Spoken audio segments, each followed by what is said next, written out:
Okay, I think I'm live, and let's join the call here.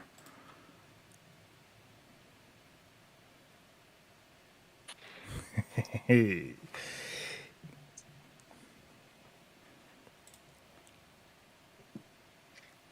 Mr. USIU! that's what's up. That's what's up. How are you doing, man? It's been a minute. Doing, bro, doing great. How are you? I'm doing well, man. I'm doing well. You, you Okay. see, you see what happened the previous week when you jinxed it. Now last week we couldn't do it. I say Chesa Chini. I think it was a ploy on your side. You were just trying to build some suspense with the viewers, like, No, my Saturday was jam packed, so I just couldn't do it. Oh, bro, I love this stuff. I love this stuff. This is it. it's This it is where is it's at. it's really growing on me as well, man. Honestly, like Yeah. it's just amazing, man. And just bringing everyone together is just amazing, man. Just sharing stories, Yeah. and then watching all the videos that you're also posting, talking to other men. Amazing stuff, man. Amazing stuff. All right. And I had a very good conversation with a guy in Nairobi who is doing taxi. He's coming like a driver with a car, but he doesn't have a car. And that conversation got stuck in the production. It has. I think I'm only gonna get maybe 40% of it. But it was a nice conversation. I know his heart will break when he hears this. And then in the same time, I had a conversation with a young man in Congo DRC that went to school in Burundi, and he had poor conversation. He had poor connections, and in one of his attempts to come back, he actually bumped in the conversation that I was having with the driver guy. So the three of us were on the screen at the same time. Oh man. Nice, man. Yeah. I even watched the video you posted yesterday with that guy from who was in the Netherlands, and he was really struggling to articulate himself and share. But dude, he had so much experience in life and like the things that he'd gone through. Wow, I was just completely shocked, man. There is something real deeper there, but I didn't want to delve into it because from the get-go, I saw him avoiding it. So I gave him a pass, but there's something going on there Yeah. in him coming to terms with the situations of his father. But he was not ready for that conversation. Yeah. So I didn't bother him with that. But he'll turn around. And he has very good connection, so it's very nice, interactive, stacking all the natural lights when he's walking in the streets of I was the actually France. I was actually thinking of doing one session with you where I'm out on the streets, and then I call you on the phone, and then I show you London, man. Yeah, man, you should do that. I remember one time you recorded a video on the streets, and you had put a camera and you had gone across the street and you carried the microphone camera. Yeah. I mean microphone phone so that you can capture good quality sound. Yeah, audio. Yeah. Yeah.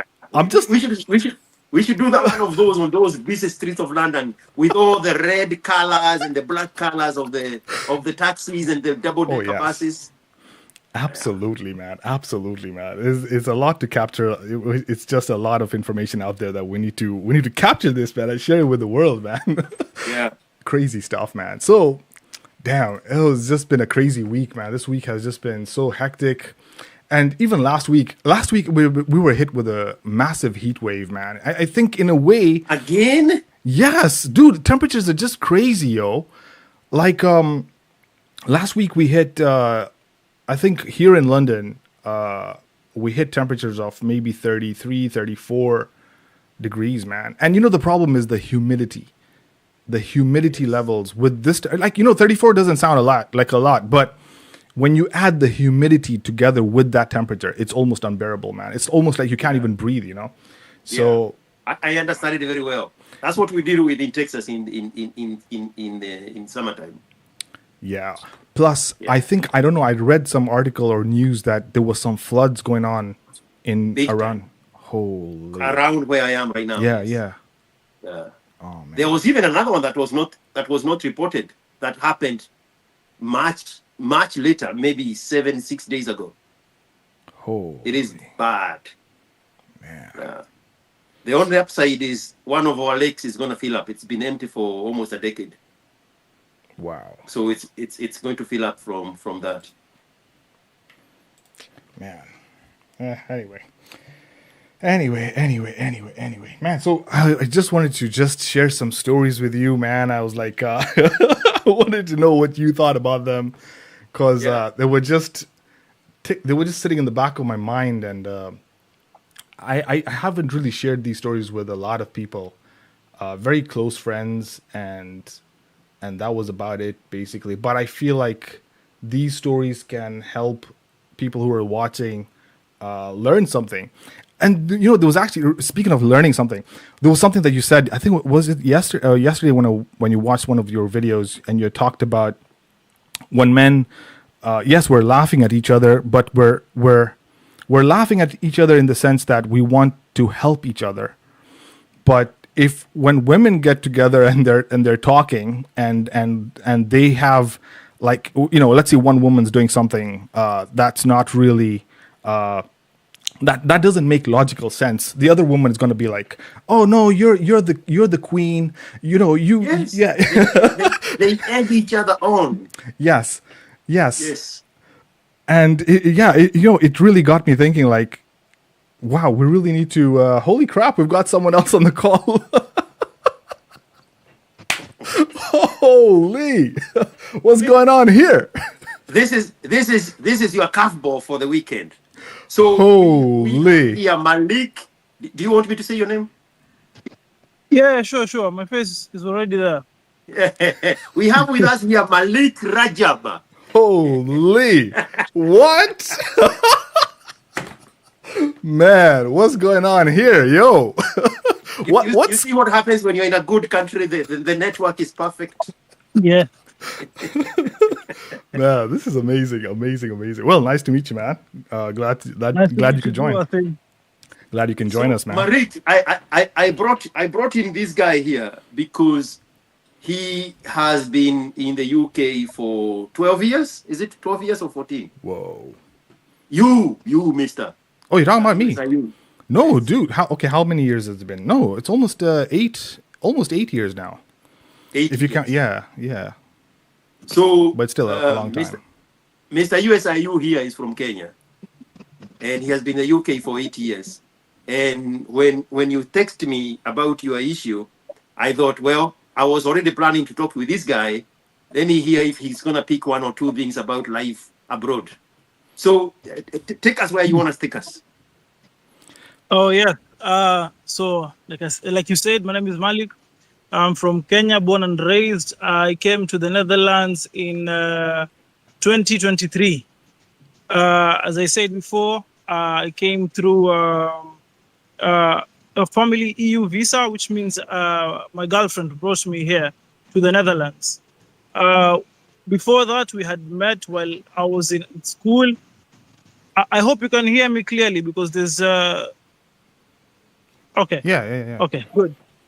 Before that, I had met her in school, I think in 2021, but in Hungary. I was in Hungary, but I couldn't finish school, so I had to go back home. When I went back home, she came to visit. After visiting, that's when she came to the Netherlands. And then she was like, yeah, if you want to join me, you can come. So I was like, yeah, sure, why not? Let me come. So from that period, from 2022 to now, I think I discovered Andrew Kibe in 2022, and I've had a lot of my events unfolding, and I've had most of my learning and unlearning and relearning during this period. So right now, I've been here for 2.5 years. I've been working for 1.5, but I've been unemployed in 10 months. So my story is long. I can start it from way before, but that's where I am right now. So what are you struggling with? Struggling with right now is It's tricky. What am I struggling with? I can say self-identity, and I can also say progress or progression, because since I came here, I've been trying to apply for like the driver's license, which has been quite difficult. Um, uh, it has been quite difficult to get it. I've been wanting to start maybe, let's say, content creation, building on my brand as a foreigner in the Netherlands, but I've been finding it quite difficult. Also, fitting in has been quite difficult. And at 27 years old, I think I should be in a place where I could be able to decide where I want to move forward.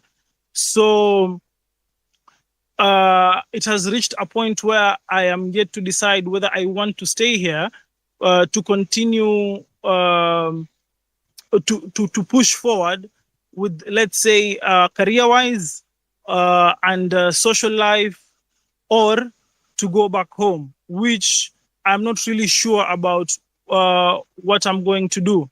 I have quite a bit of savings, but I don't think it might last me if I go back. And I don't think of what I would do if I go back home.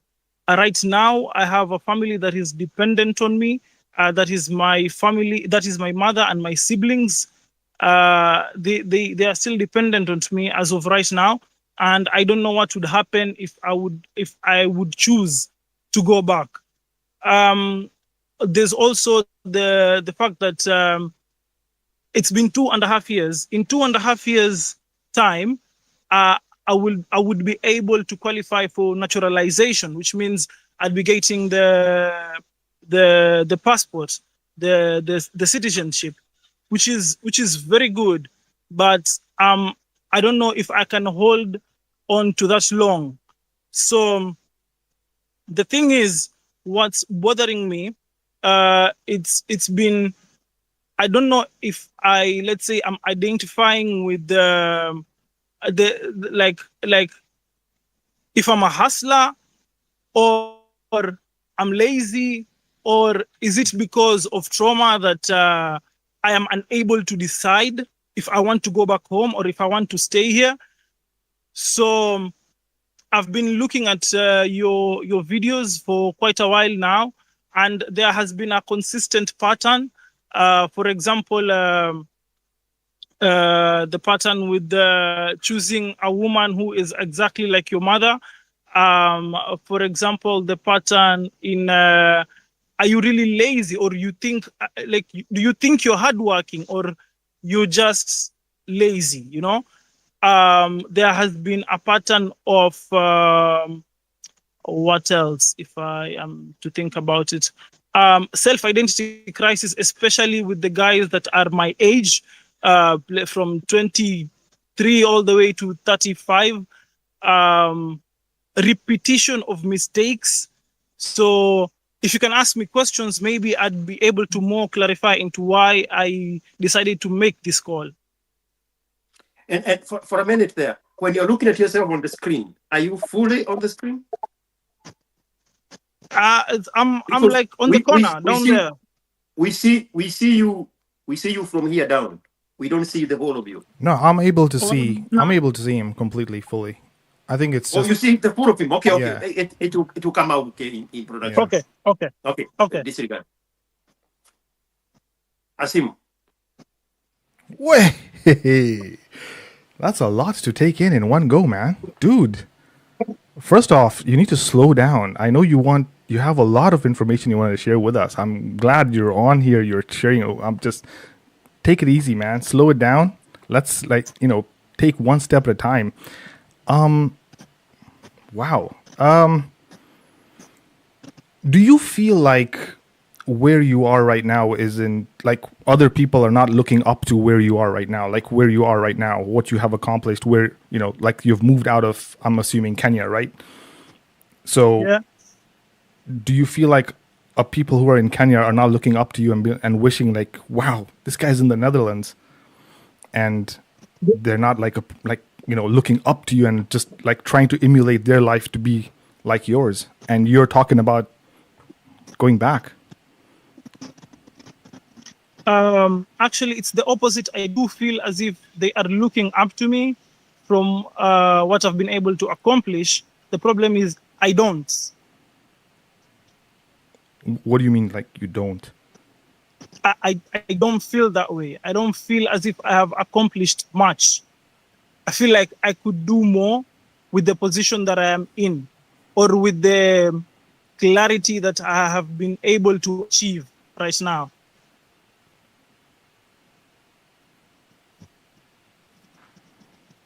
IQ, what do you want to add there? I saw you catching something. I saw you catching something. Dude, I want you to. I want to say.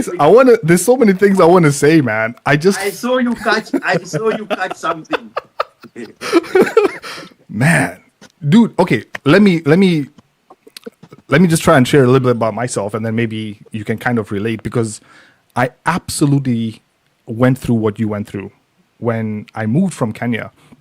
And this whole burden of, yes, you have family back home, you need to take care of them and all that kind of stuff. But I moved from Kenya, I left everything, and you leave your home and you're now into a new environment. You're getting a culture shock. You're getting homesickness, obviously, because you miss the way things were done when you were younger. But isn't part of growing putting yourself in an uncomfortable position? Because if you want to go back to comfort, you will never grow. So you're talking about you want to grow, but then you want to go back to comfort. You've heard of the comfort zone, right? If you stay in the comfort zone, you'll never evolve, you'll never grow. So when you say you want to go back, and I really forced myself, I do not want to go back. I had so many urges, like I want to go back because I thought maybe going back will help me grow.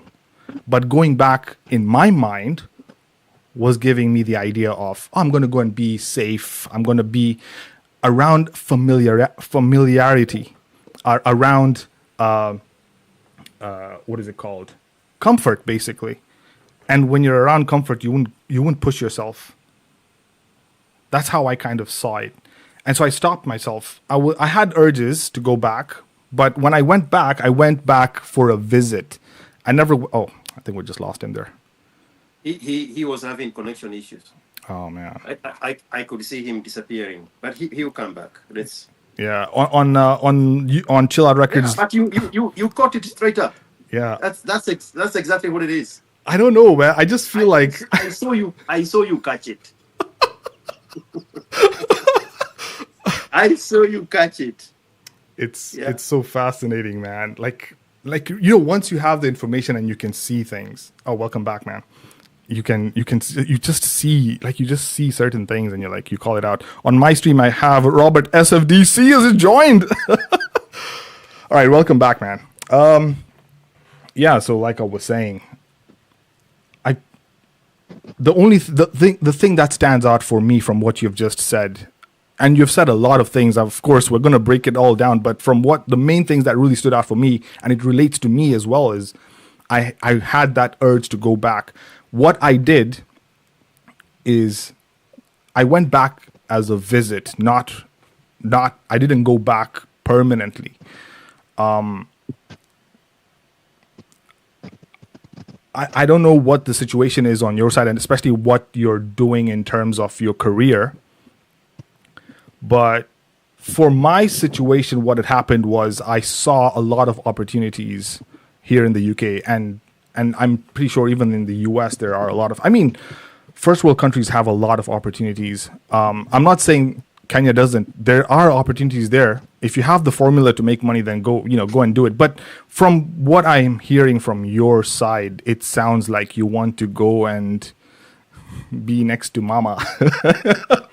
Or just be next to family or someone to comfort you and make you feel safe.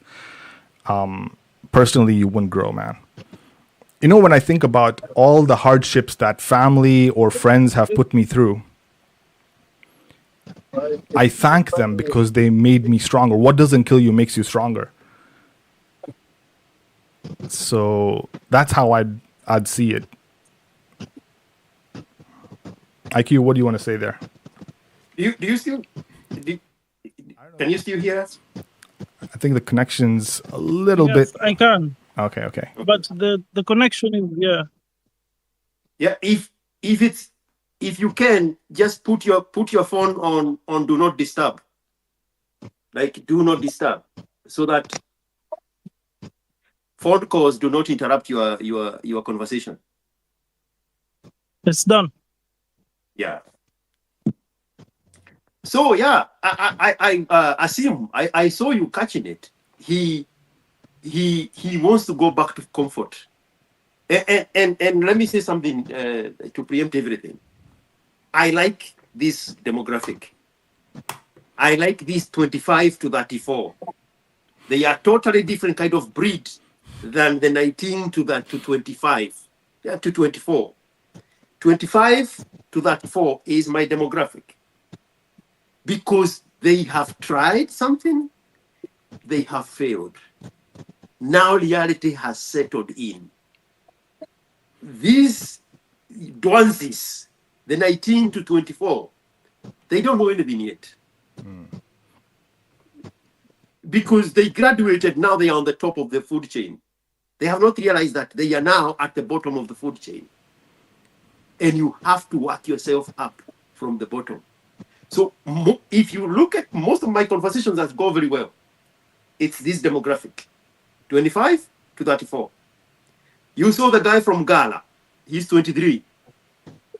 There was nothing happening there. There is nothing getting to him because he still hasn't faced reality. Damn. So, and he's getting lost again. Can you still hear us?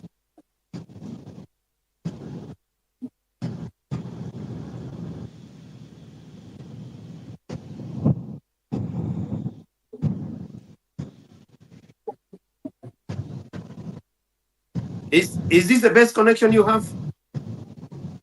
Mr. Netherlands? Yeah. So, people who have tried something and failed, those are the people now you can have a conversation with. Because now they are like, okay, I thought I knew. Yeah. It turns out I don't. Now I am receptive to direction.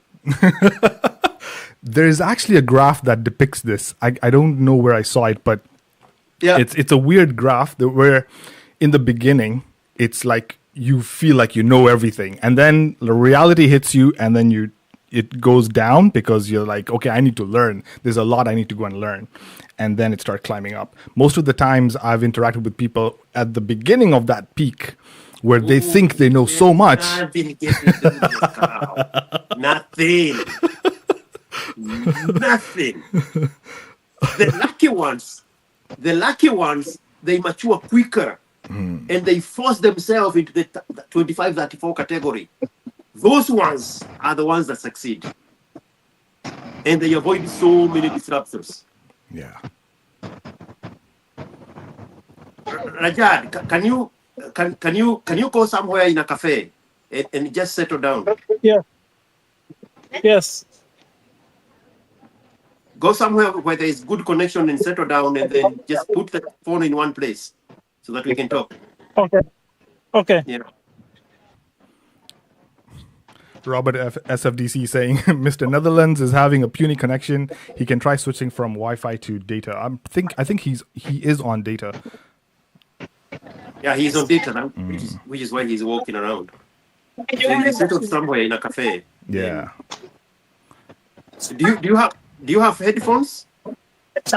No, not necessarily. I was going home, but you Yeah. told me to join now. Yeah. So that's why I just joined. I mean, don't you think this is a very good point to talk to this guy when we can exchange ideas? Hello. Gotta go, bro. I'd like a seat. Absolutely. Yeah, take anywhere. Yeah, sure.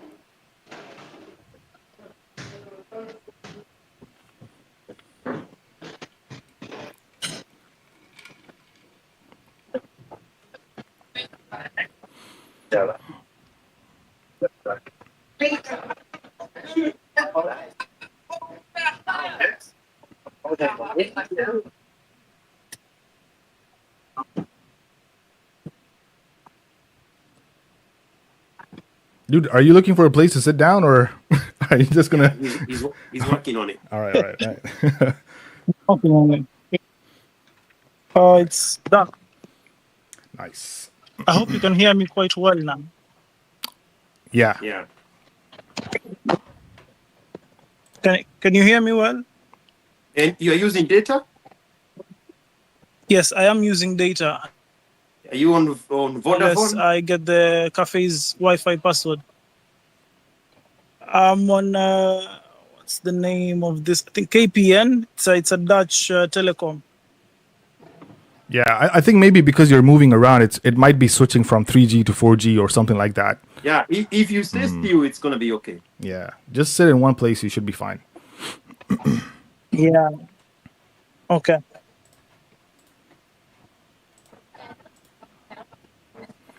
There was something else that you had talked about, you had mentioned, and I've just remembered right now. You were talking about a girl in the mixed somewhere, and that she brought you to the Netherlands. What was that about? Yeah. So did you meet her while you were in Kenya, and then you? No, I met her while I was in school in Hungary. I was doing a part-time job. She was also doing a part-time job, and that's how we met. Do you have to get married inside of Netherlands to be accepted? No, you don't have to get married. Or you don't have to get married at all? No, you don't have to get married. Yeah. Okay. So how do you get the naturalization then? Just by living there for 2 years? 2.5. Yeah, just by living there and learning the language, integrating into society. That's pretty much it, really. And yeah, living here, paying the rent, paying tax. Could be employment, it could be business. Doesn't really matter. Nice. So, but then, why did you go down the route of waiting for a girl to invite you over, and then you, or did you not have that information at that time? Come with proof. I didn't. Yes, that's true. I didn't have the information at that time. Yes, that's true. So are you saying you expected life to be easier than it is now? No, not that's the thing. I didn't expect anything to be easy. It's just that what particularly shocked me was I don't know. I know I'm going to sound maybe I don't know. It doesn't really matter. The institutional racism. So I've tried applying, for example, my driver's license, and it has been difficult. And one of the things that has hindered me getting that has been me not being able to speak Dutch yet. So and the workplaces here, it's since I can't really speak Dutch, it's quite hard for myself and for them to integrate. So in the first year, I was able to start with the warehouse. So I was doing work in a warehouse for like 6 months, and then I upgraded to delivery. So I was doing deliveries with a bike for like a whole year. And then after doing the bike, I was like, okay, now it's time to change to go for a car, maybe get a driver's license, doing deliveries with a car, with a truck, or doing a taxi, because I wanted progression. But that's where everything stopped. That's where everything stopped, and yeah, it's like I'm in a rut right now, because every time I'm trying to apply, I do the tests. So the thing is, yeah, here in the Netherlands, the driver's license is hard to obtain because they are extremely strict with the examination. So like, if you're going to an exam, right?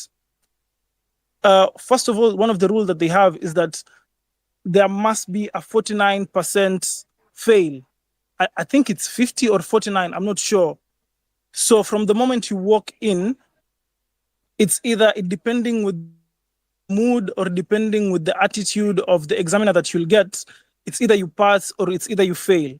So you go there, the first question is, do you speak any Dutch? For me, which is no. Okay, then that becomes a problem. Okay, you go to an exam.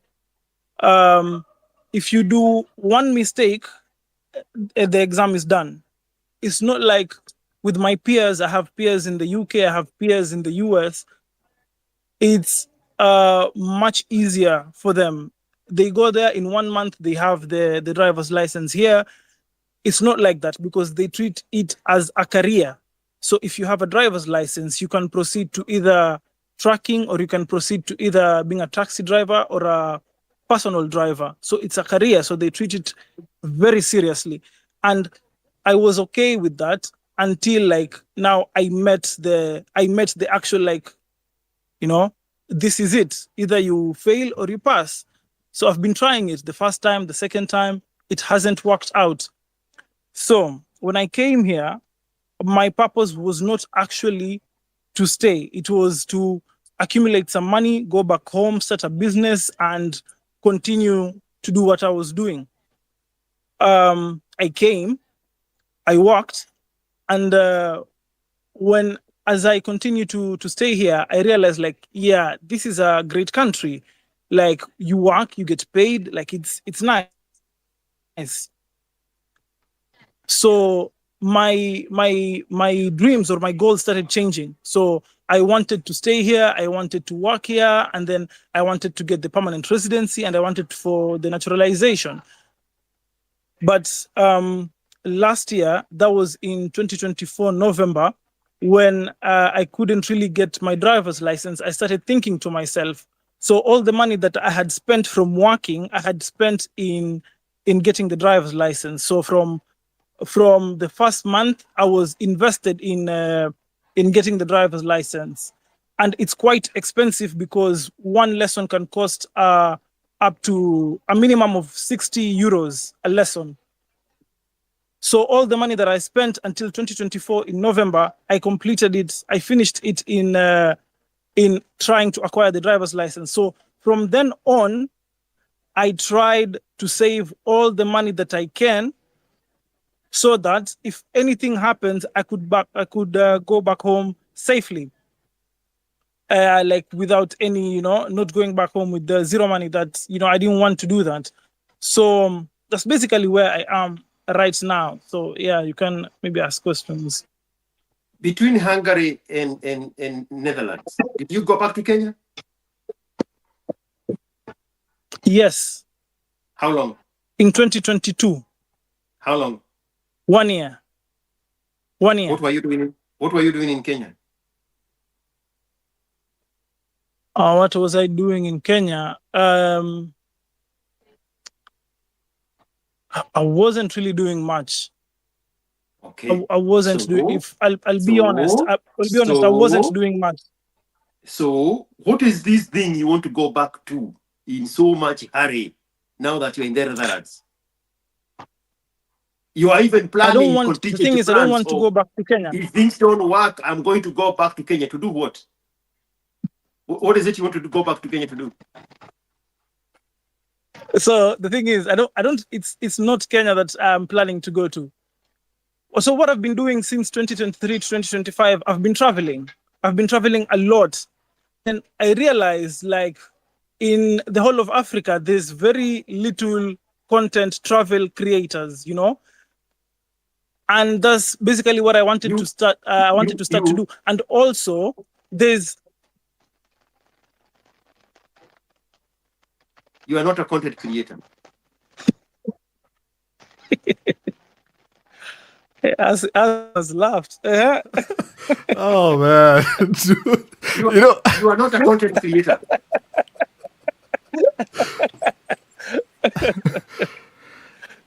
Oh man. Yeah. Man. If you are a content creator, this conversation would be about content creation. That's true. The only thing you need is sunlight and your phone. And you'll be telling us everything about the water channels of Netherlands. You have not done that. You are not a content Yeah, I've creator. not done that. I mean, Ah, what else do damn. you need? Not much. Camera, iPod, and naturalized Let's Twilly. Twilly. What else do you need? Blessed to leave. Oh man.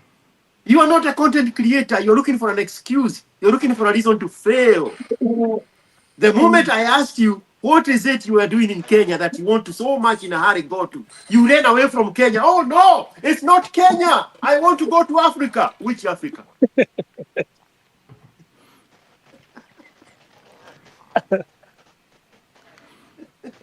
So the way I'm seeing it is you're just constantly running away from your problems, basically. Because, fine, let's say you go back to Kenya, then Kenya, you will be in that dilemma again, like, oh, damn, I need to go back to the Netherlands.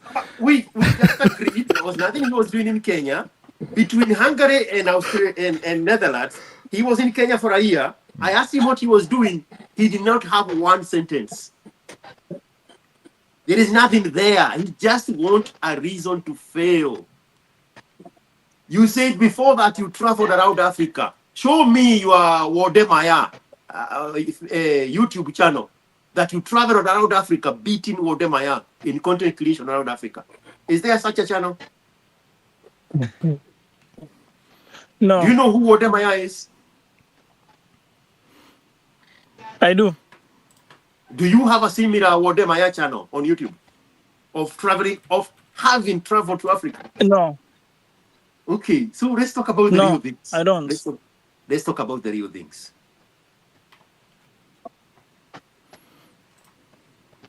You want something for nothing. You want results in a hurry without having ever put an effort. It does not work like that. And much of your problem is not you. The problem is not you, because you are the one who sought that opportunity. I give you big time kudos for targeting that woman in Hungary who belonged to Western Europe and attaching yourself to her so that you can have a better life. You are not the problem. The problem is the people you are comparing yourself with. You already mentioned the people in Britain. You already mentioned about your buddies in the European Union. You are comparing yourself with them. Instead of, which is much easier, you working so good on yourself that other people compare themselves with you. Isn't that the position you would want to be in? That's right. So the guy in UK, the people in the European Union, they should be looking up to you and say, I want to be like this guy. He went to Hungary, he scored a Western European girl, rode her all the way to the water channels of Netherlands. And now he is making it big there. But you are looking at yourself as subservient to those guys. Instead of you saying, I have this amount of time to master the language. They have immersion programs there where they teach in schools and in libraries of immigrants so that they can catch up with the English very quickly, free of charge.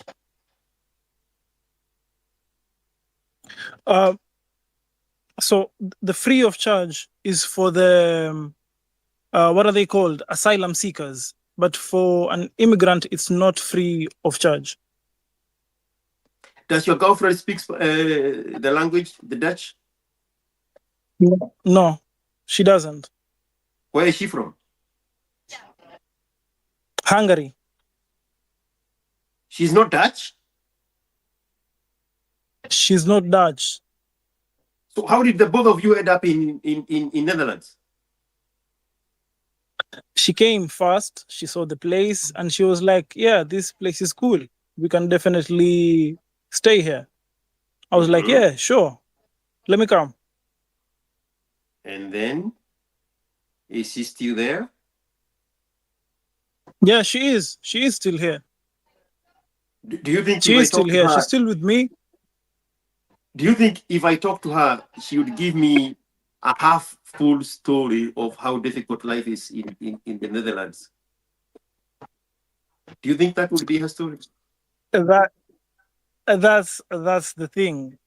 See, you okay? So from the way I presented the story, I know it looks like half difficult, like you said, half difficult of how it was. Half full. But for her, it's like, yeah, half full. For her, it's like way worse. So like Okay. I have to be the one who motivates her, and it's getting a toll on me. You know, like it's yeah. Are the two of you in vices? Or like alcohol and weed and this kind I'm of asking things. you. What is it? What is your boarding? No, no, What do you board over? no. I used to, and then I stopped completely. You used to do what? Alcohol, weed. What made you stop, and when did you stop? Clarity, man, clarity. I needed the clarity. I needed to. Are you sure? Are you sure think straight? Are you sure if we continue with this conversation, you're not going to tell me I only now drink socially, or I only now smoke occasionally? No. Okay, I have one time. Mimi sio mtu mzuri. Okay, let me just Mimi sina haja na before you uzuri. ask that. No. Oh, come on, man. No. You can't make this shit up, huh? It was listen, it was one time we were in Greece, and at the end of the meal they have like complimentary shots, so you take like 1, 2, and that was it. Like no, it was nothing intentional. Like that's it. So why have the both of you not adapted in Netherlands? Yeah, I think maybe it's the victim mentality. Maybe it's we didn't we thought it would be easy. I think we thought it would be easy. She is Eastern European. Where is her racism card? You threw in your institutional racism card there. Where is hers? It's Eastern European. Yeah, I just want to interject here for a second. Sorry, because you're talking about going back to Kenya, and you've brought her into the mix. So are you thinking of taking her back there? So what about her then? Is she gonna adapt to Kenya and all that? So just a question. If I choose to go back home, she'd have to stay, right? Stay where? With you in Kenya? Nah, she'd have to stay here.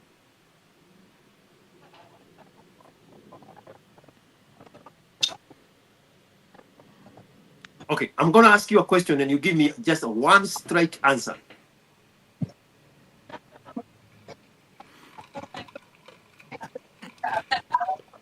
Why are you still moving around and you're already settled?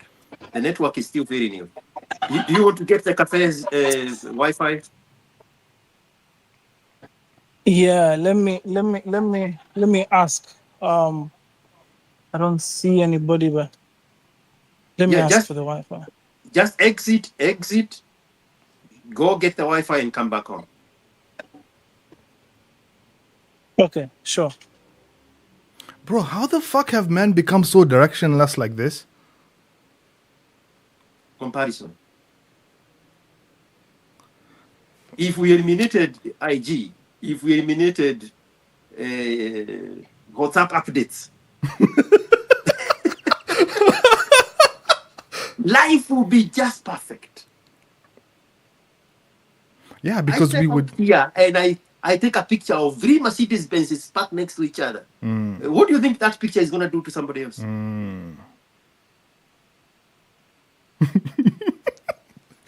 That is so true, man. This is the reason why I left IG, yeah, all that WhatsApp shit. update. If we eliminated the two, we would solve 99% of the problems of the people at the age of 44.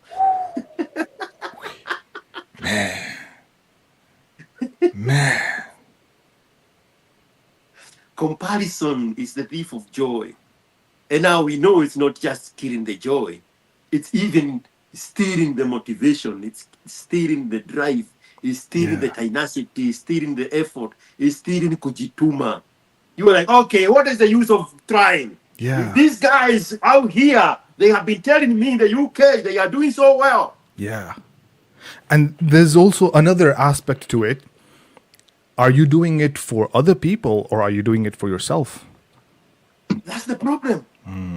Because once you start comparing, logic gets out of the window. And that's why women go on this downward spiral of wasting their youth because of comparing themselves with what other girls are having.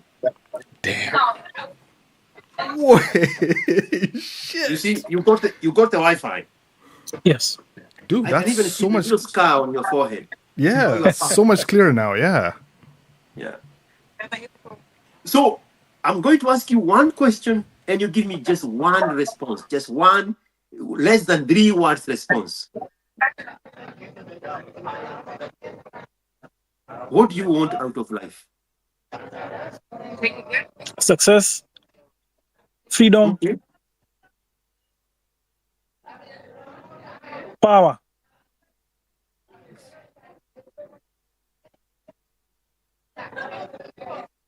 Success, freedom, and power.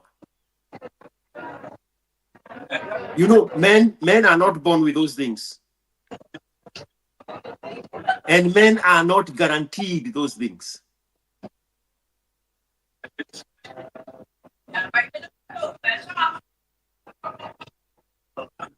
The things you have to put yourself through, your body, your mind, and your spirit,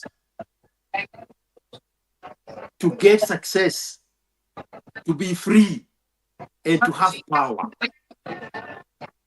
That is a preserve of the kings. Let me say that word one more time so that it makes sense. That is a preserve of the kings. When they are preparing Diana, what was her name? Princess Diana's children, the 2 boys. They were already born princes. One of them is going to be king in the next 1 year. But even for them, they prepared them so that even though they are born into success, power, and freedom, they take them through the rigors of life so that they can appreciate those things. If there's somebody who is well trained in the military, it's those boys. They even know how to fly helicopters. They do water drills in the middle of the freezing ocean with the National Guards, the Coast Guards, so that they can encompass everything that it takes to be successful, to be powerful, and to be free. They take them through special schooling where they teach them the history of where they came from so that they can understand the weight and the gravity of the freedom that they need to protect. It's a preserve for the kings. If you dare dream to be free, if you dare dream to be successful, if you dare dream to be powerful, you have to buy into it. There is no wishy-washy. Oh, I am here for 2.5 years. Maybe I need to go back home. To do what? Those boys were put in boarding schools. They were separated from their parents. All of them, the whole lineup, including their father, all of them were put in special schools where they're separated and they have these special teachers that instill the importance of what they are about to step into. Power, control, success so that they can create that sense of soberness. I keep giving a reference to the very first inauguration of Obama. There is that thing they do inside the Capitol. And they have a ceremony there. And then they go to a session that is never shown on TV, that is private. Before he walks to the open to take the oath of office. And when he's coming from that private session, and we see him for the first time, there is a soberness in his face. Somebody has explained something about the gravity of the seat he's about to acquire, and it has sunk in him. Power, freedom, success. It has to come with a sense of soberness. It has to come with a sense of clarity of mind. You cannot go to a boot camp, and we see them making movies of mute your mic on the bottom in the middle. Perfect. When you want to speak now, you can speak because there's a lot of noise coming from the other side. We see them making movies. We see that movie, the one they killed Osama on Netflix. We see Kyle getting trained as an older guy in the midst of these teenagers and 21-year-olds in a boot camp. We see the MPs, the military police, the trainers, when they are touting them. Are you sure this is what you want? Do you know what it takes to be a Green Beret? Do you know what it takes to be a Marine? Do you know what it takes to be a Special Force? Do you know what it takes to put your body and mind through this training to be great, to be chosen? And we see them even in G.I. Joe. Your phone is now disappearing again. Even in G.I. Joe, there is always that moment where the trainers come and tout them to fail. Tout them to fail. Go ring the bell and go back to mama. You are not for this. I don't think you are prepared to do what it takes for you to be powerful, for you to be successful, for you to be free. Go ring the bell and go home. We see them do that all the time. Hey. It's the gravity of it. They want it to sink in them. Man. Hey. You know, I feel like he needs a lot of I just feel he's really scattered, man. He's all over the place. That's the I guess you can say the vibration I guess I'm sensing from him, you know. He needs some sort of direction or something, because man. So, are you sure you know what it takes to be successful, to be powerful, to be free? Because it means separating yourself from where you came from. You want to start paying the black tax, but you have not even made enough money to pay for the classes to be a driver. That's why I asked you, what were you doing in Kenya in the 1 year between Hungary and Netherlands? Because if you had not come to the UK, to the Netherlands, then shouldn't your family be sustained by that? Why are they now dying because you left Kenya? Why are they now, hey, we are on our last meal. If you don't set the last meal, we are dying. Do you want us to say hi to God? Block everybody. You can unmute yourself. Unmute yourself. Block everybody, bro. in this moment of building yourself. This is a second chance. For you, probably it's a fourth chance. You don't have much time left for chances. Separate yourself from every noise. Every noise. You don't have money to send back home. So cut out even your mother. Tell your siblings to dig their graves when they are still healthy, so that if the help from you doesn't come, they can bury themselves. Tell them George is the one who said it. So it's not on you. That these people are dying if you don't send kronas. What do they use in Netherlands? Euros.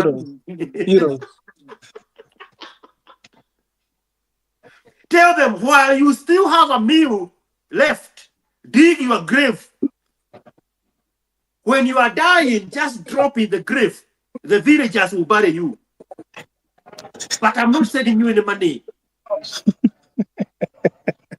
I have not made enough to stop complaining about $60 over driver license costs. So cut out tax, black tax. Build yourself. And do things for yourself, not for your family. Your family is doing nothing for you.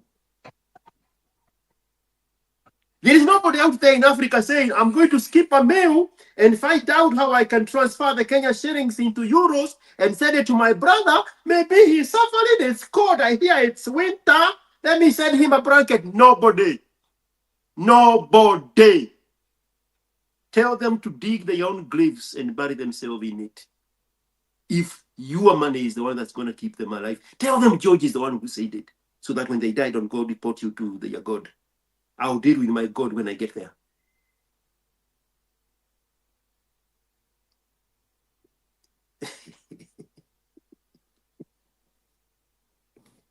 USIU.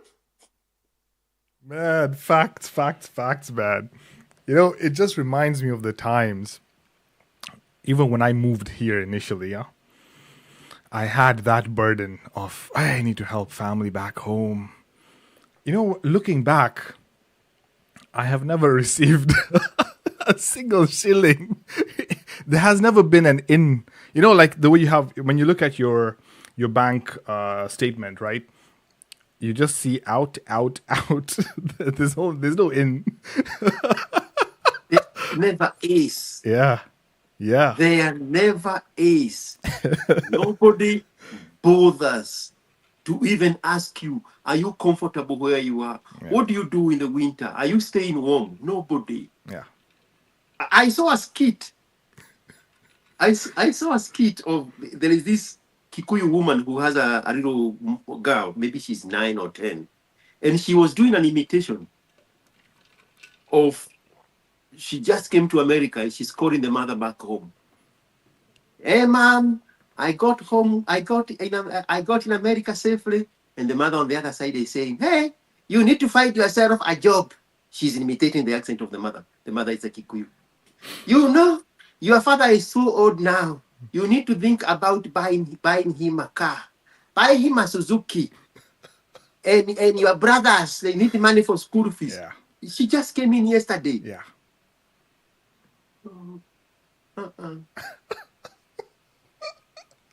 If you eliminated those people, because they eliminated you the moment you left JKIA.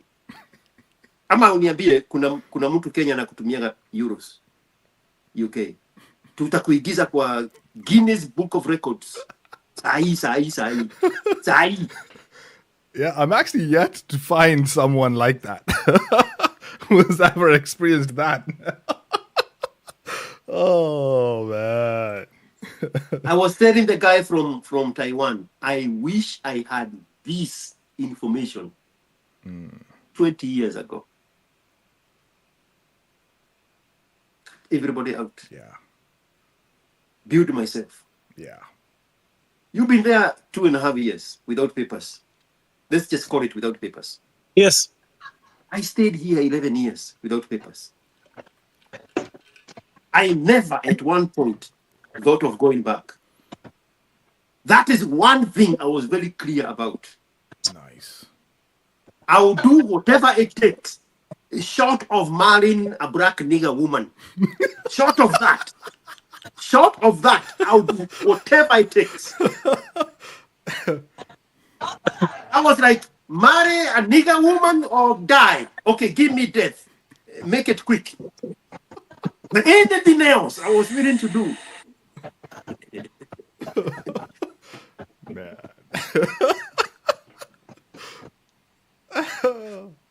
2.5 years, bro, and you're still looking around where you came from. Can I ask you a question? Yes, sir. So why did you have that conviction? Because I was clear-eyed on what I wanted my life to look like. This one here now, where I have bought myself freedom, success, and power. You see me posting Instagram photos and IG updates. You think I make it look easy. But you never saw me in the 11 years. And I'll tell you something else. In the 11 years where I couldn't have papers, I was not worried about what I cannot do. I was never worried about what was not in my control. Which is something I wanted to tell you way back when you started. Stop getting obsessed with something you cannot change. Work with what is available. You did warehouse. You did motorcycle delivery. Focus on that. Don't say, I wish I can be a driver. You cannot be a driver until you pass the test. That is not in your control. Control what is under your control. You are disappearing again. It is that simple. It is that simple. Now you look like you are dead on my screen.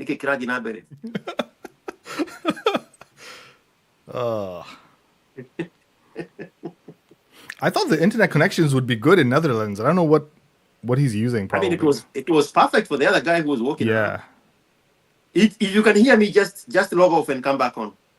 I can text him actually.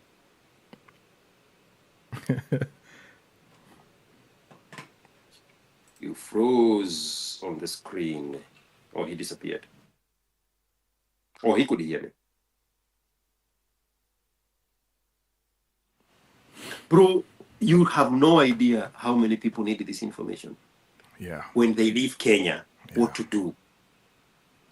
Cut. I know it sounds so insidious. Cut everybody out. Cut everybody out until you can stand on your own. It sounds so evil. It sounds so insensitive. But those people don't care about you. They care about what they can get from you. Yeah, when you were talking about, they don't even care what time it is in your time zone. Time zone doesn't affect them. They're not even aware that there's a time zone.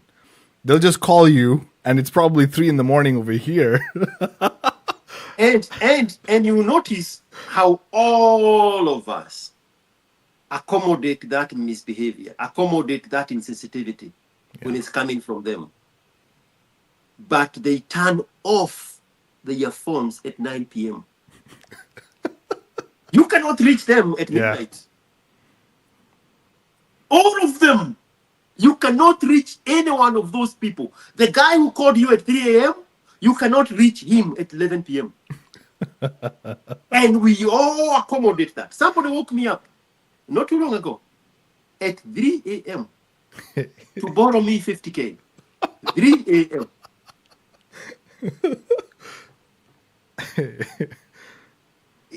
You know those Swiss bank boxes where you can go access. Yeah, the safety boxes. They are not open at 3 a.m. The money is yours, but 3 a.m. it's not open. Oh man. But these people get on the phone at 3 a.m. Hey, Nico, pass 50K. 3 a.m. But if I needed you, I can't get you at 11 p.m. You power down your phone. And we all accommodate that insensitivity on their part. Bro, you think you have problems. You don't. You have imaginary problems. You want to feel important to people who don't value you. They value what you bring on the table.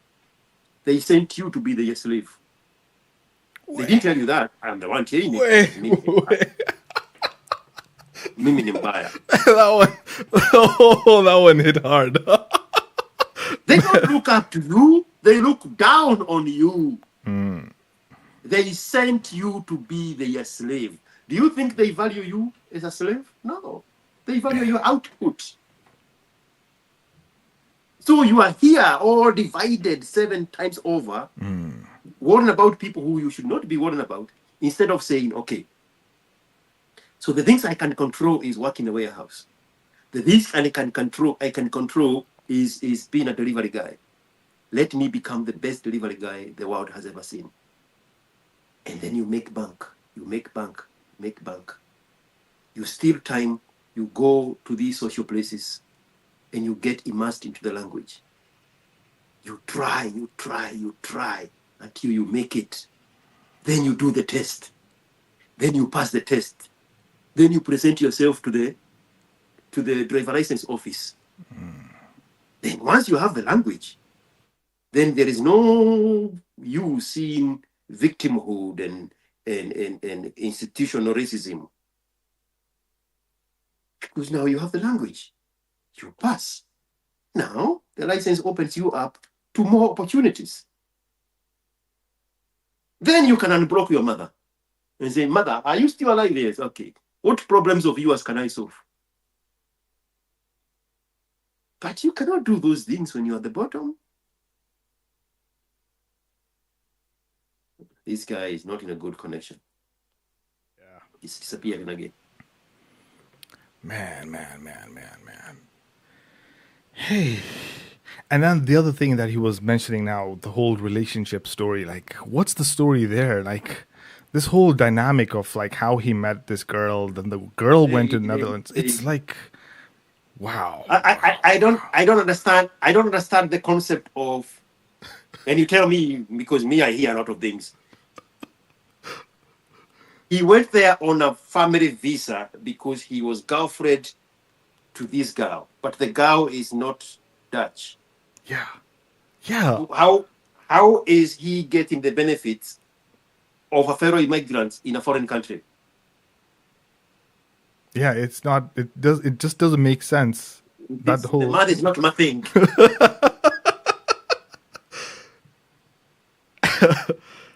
Man, that is some crazy stuff, man.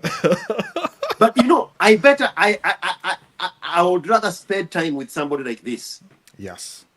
Than akina Niri, 23-year-old Gen Z Ntwanzi, staying in their mother's house, does not even know what kind of plans the mother have to send him to college in Cyprus. Or is it Turkey? I don't know. My mother knows. And you want to tell me that Ntwanzi is going to get on the plane and survive in a foreign country?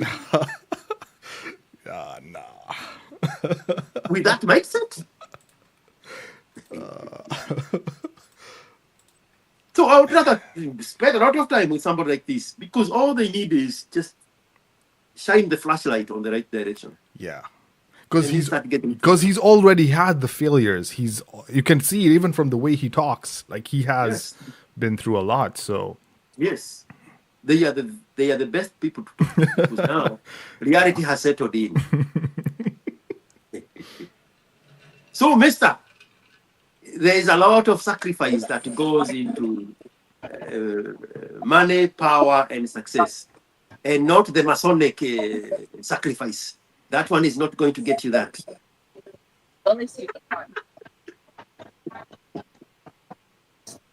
So, just do the things you are in control over. So, when you disappeared, we were worried. We were wondering how a foreigner gave you visa benefits in a foreign land. How is she, as a Hungarian, able to give you the benefits of a girlfriend visa in Netherlands. Yeah.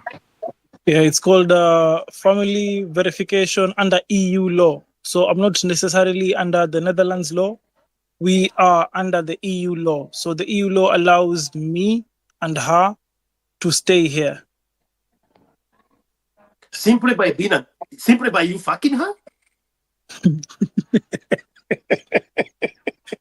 What have I been missing out here? Yeah, it still doesn't make sense to me, man.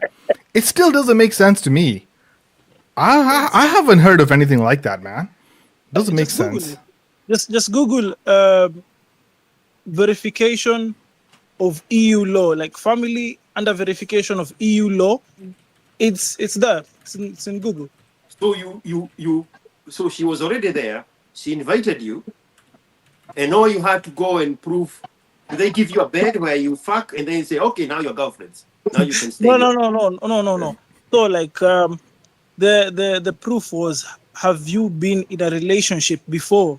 Is this a continuing relationship?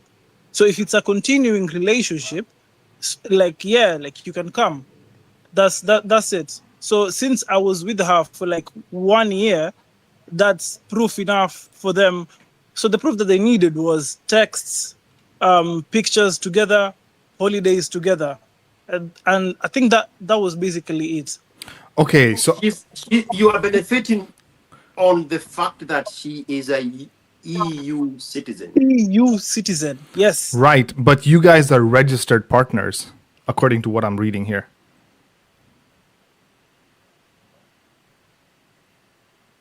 Ah, we lost him at the crucial time when we really needed that information.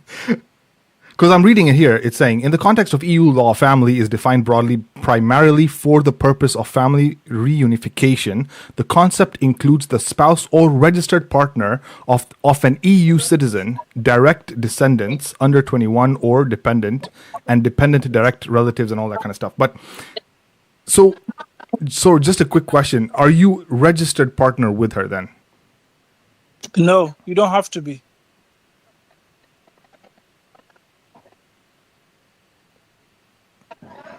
You see the things you are missing, Mr. USIU, for not being a member of the EU in the UK. You know these citizenships across the European Union. No, I already took your advice on the finding a Romanian girl to supercharge my genes. That's in the process.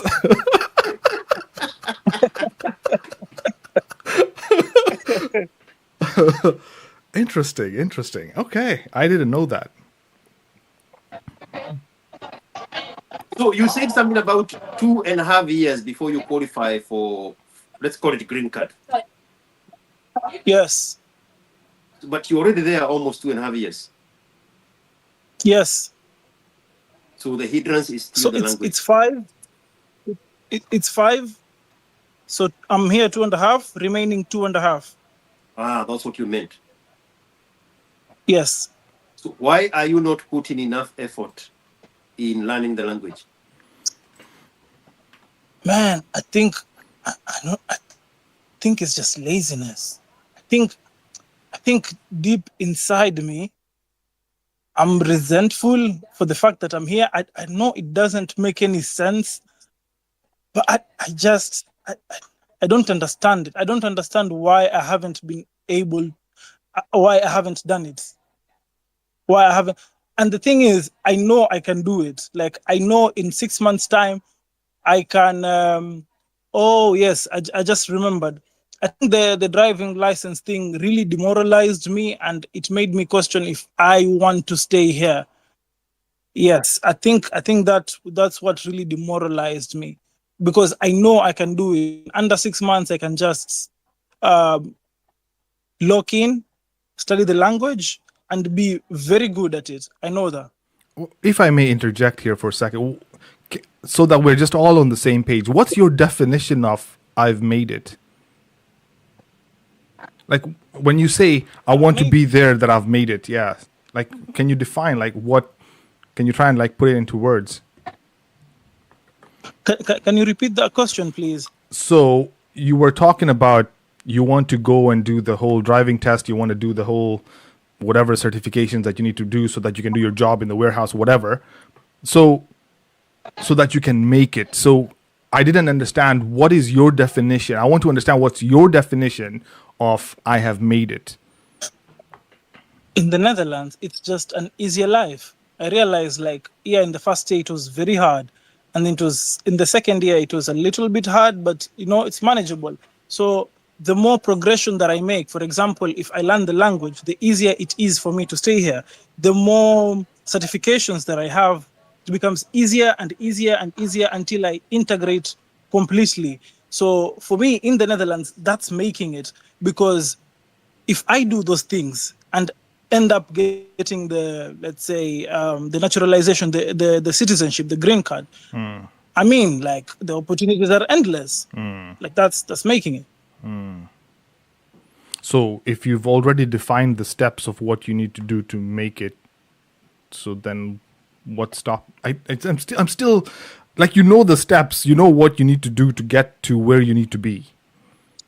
So are you expecting these things to just arrive at your doorstep for free? No, I don't. It's what George said, right? It's like they sent me here to be a slave for them. I think I'm resentful of that fact. And it's like, if I had done it for myself, maybe I wouldn't be so resentful of that fact, or maybe I wouldn't be hesitant, because I do know the steps. Like, I do know exactly what I need to do, but I'm just, and that's why I called George. I'm like, what is that? Like, why am I, is it just, maybe it's just laziness? Is it lazy? I don't understand. So let me ask you, between positive influence and negative influence, which one do you think wins oftentimes? Say negative. Your girlfriend is your negative influence.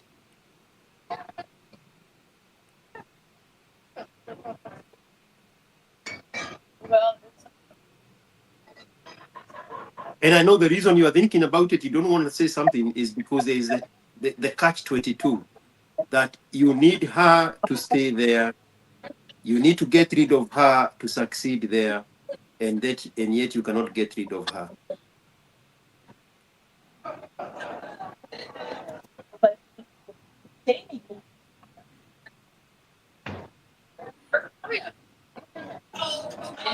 But hey man, but dude, you've said something there that I just caught my attention, and that's you've raised a very, very valid point. But you said something around, it wasn't even your decision to go to the Netherlands. Yes. So I came to look for money, to go back home, to start something. It's true, I had 1 year that I didn't really do anything. But in that 1 year, George, that's when everything clicked. Like, my whole childhood, how my family is run, how I'm supposed to, like, get out of that, how I'm supposed to, like, that's the year that changed everything for me. Like, yes, I didn't do, but I did. That happened. I understand all that. But you don't go back there without power, success, and freedom. You saw those things very clearly, and you knew the way out is to get success, let's call it money, power, and freedom. You knew that. But the moment you got in the playground where those things are earned, then you're not sure whether you are up for the task. So you are like, oh, it was still easier when I didn't have power and money and influence. So I can still go back there and wallow in the nothingness of the African continent. And Asim, don't forget what you're about to say. When I told you the catch-22 you are in with your girlfriend, you stayed quiet. Now we're getting to the juicy parts. Yes.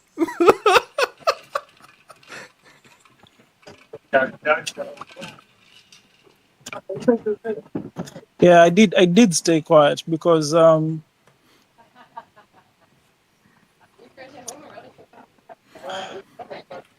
She's nice.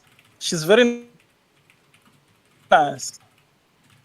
If I'm being honest, she's very nice, right? I'm waiting for the Accepted bus. me, brought me here. I just can't be myself. Like I can't. You're very right when you said I'm not a content creator, because that's what we would have been talking about. That's very true. I can't be myself. Like I don't know what it is, but I just can't be expressive. But at the same time, I don't want to go back and then, like Asim said, wanting to come back again into the Netherlands. I mean, that would be not good for me. You are still avoiding talking about her. I wanted to hear the but. She's a nice person, but stay on the but. With a single T. I know you've been on the double T, but stay on the single T.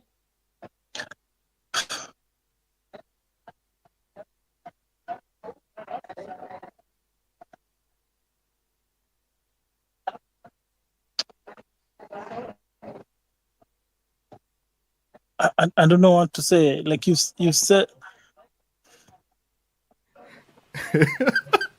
Can I just interject here for a second, man? Please, Dude, please. I feel okay. This is how I kind of look at it, man. You've put yourself in a situation where she has power over you, man. She dictates whether if you'll stay or go. She can today she can just wake up and say, actually, you know what? I don't want to be in a relationship with you. You'll be shipped back to Kenya. Or am I wrong? Quick, fast. Sini mimi nakushow. Fuck, man. Dude. Oh, man. Shit. It would have been better if you just showed up on a visitor visa and then figured your way out from there. But fuck, man. You're in a situation where you're in with her. She can wake up tomorrow. And, in the EU and in Western countries, that's how it is, man. If you do not, you're walking on eggshells, basically. You do not do something that she doesn't approve or she doesn't like. Airmail back to Kenya. Let's go. Which is why twofolds. The idea of jumping the line to become a driver is because of the noise and the nagging in his ear from her. Oof.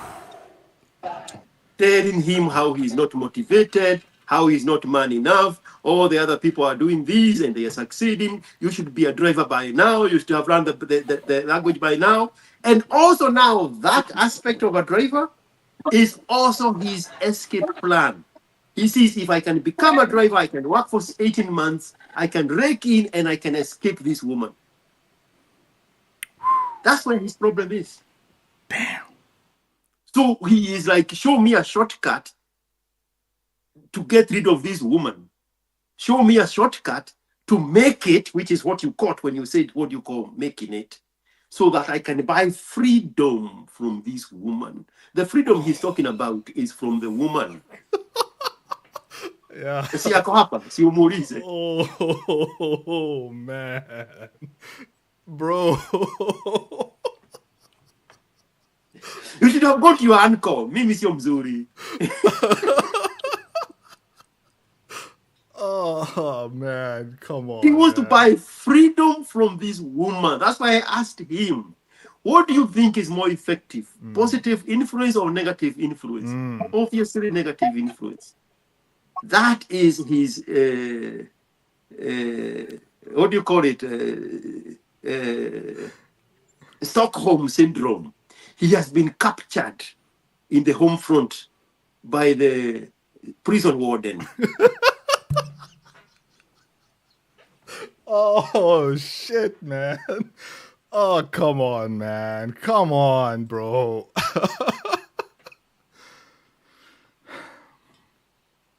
Your silence is making the situation even worse, man. Bro, Dude, say something. Scared to death of it. And I'm imagining her as a skinny, tall, slender girl with tattoos on every visible place. She is scared. He is scared to death of that skinny girl. I mean, nimekosea wapi? Where are my whips? I have the whips here. Let me see if they're working. Okay. Can I? There's a jitata. So Tell me she's not skinny. Tell me she doesn't have tattoos. yeah, she's not skinny. She doesn't have tattoos. Ah, so she's one of those momo. Ain't no name momo. Like I said, she's. I know. Oh man. Oh man. Oh man. Okay, listen. Can I? You see, this is why I don't do banter. I am too brutal for banter. I am way too brutal for banter. Hey, damn man, that's some next level heartburn, man. But look, as much as we're making fun, look, man, we're just talking so that we can try and like help you out, man. Try and make you see the road, man. Try and make you see the way, because Okay, no, he had said what and jitetee. Jitetee, brother.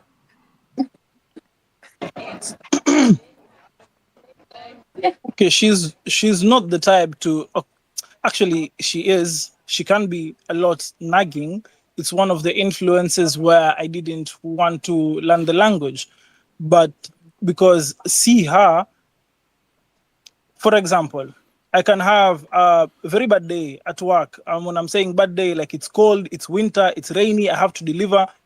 And at the end of the day, like I'm okay, right? I'm okay. At the end of the day, I feel accomplished, right?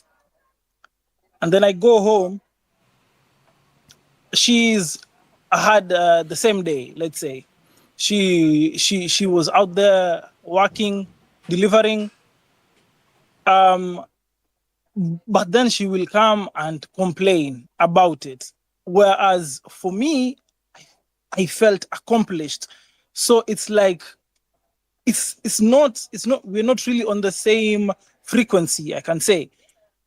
So the thing though, so the reason why I said she's nice is because yes, in that aspect she can be nagging, but she's not constantly in my ear like, go get the driver's license, you can see your friends doing this. No, she's not really like that. She's very calm. But they say one word that completely destroys you. Just one word.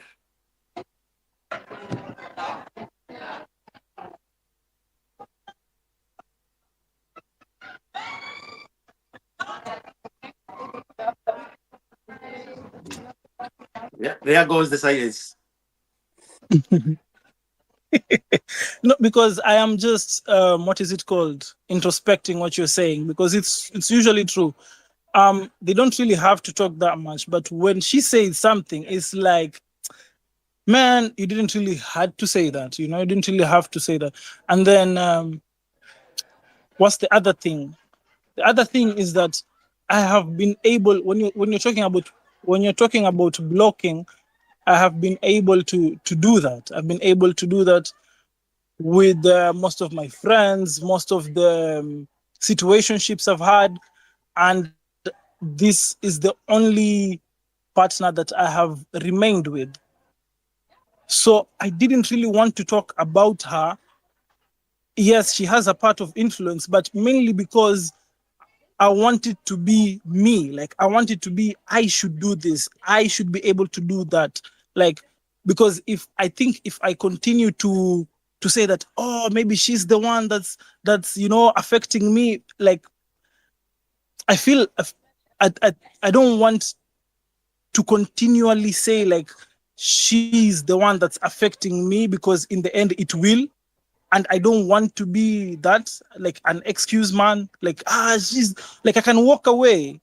So I don't want to be that. I don't want to be an excuse man. Now let me stop you right there, man. I'm sorry, but that whole sentence of "you can walk away," nah, I don't buy that one. But sorry, go ahead, IQ. I am insisting on something here. Influence.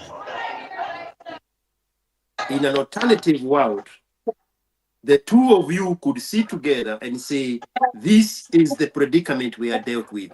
We are both foreigners in a country that requires language immersion. Let's focus on that. That's what I was calling negative influence and positive influence. You both are in the same predicament. if you became a tag team and say, let's go study together and capture this language, let's practice it at home on cue cards as we are riding a bus. I was going to say driving. When you are riding a bus and you are exchanging notes, and you'll be like, tree, what is a tree in Dutch? What is cup in Dutch? What is television in Dutch? You are continually challenging each other to form sentences, to practice the language, and then when you fully are comfortable, you go sit for the exam. That is the positive influence, which is not what is happening. So both of you are in the same predicament. You are getting low-level jobs, limited opportunities. Both of you are in the same level, and yet nobody is influencing the other to become better. That's what I meant with positive and negative influence. And now, because she is a woman, she is naturally not going to be accountable for her part. She's going to make it look like you are the one who is not doing your part. They do it so calmly, so comfortably, ever so slightly, and then at the end of the day, you start second guessing yourself. If you are two dudes, it's disappearing again. Can you still hear me? If you are two dudes that moved into Netherlands together, by now you'd have challenged each other to learn the language. By now you'd have been challenging each other who is going to get the driver license first. You would be like, hey, let's do this. Let's make sure we get all this done so that we can go in there and both of us pass the test. Two dudes. A woman is a dead weight. I'll say that again so that nobody thinks I was misquoted. A woman is a dead weight. It's going to sink you down.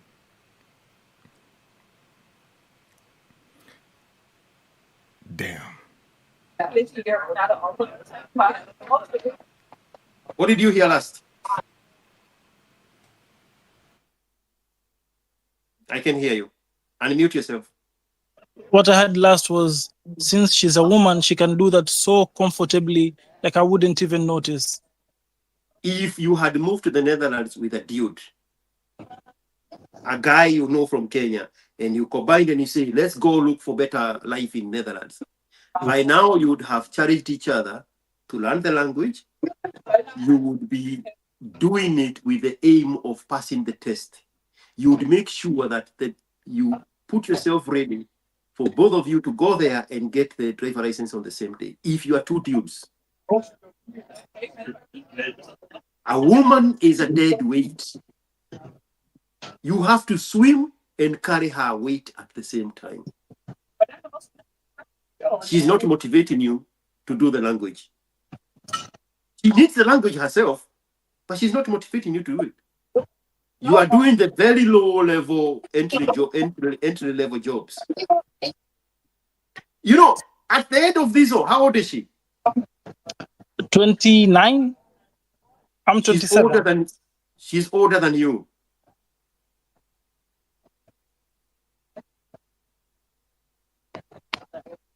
The reason she's still with you 2.5 years is because she has not found a man to hypergamize to. That's why I asked you what her age was. If she was 24, she would be gone by now. The age factor is the one that is limiting her opportunities. Her opportunities is not in delivery. Her opportunities are not in getting a driver license. Her opportunities is hypergamizing to a better man than you. The limitations on her part is her age bracket. The day she will get a guy who will accept her for her age and her weight, you will forget her name. She'll be gone. Stop carrying dead weight. She's not your woman. I know you need her as an anchor baby.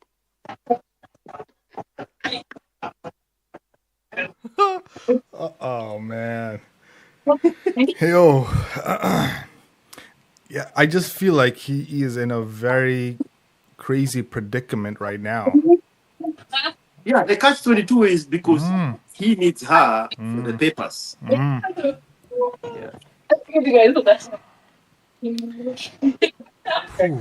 I have another thing I wanted us to. So about the black tax, right? You might not have guessed it, but I am a last born. My siblings are older, so the older siblings are the ones that took care of me. My mother retired in early 2000s when Moi fired, I think, a bunch of people, right? And since then, Structural adjustment program. yes. Since then, she hasn't really worked.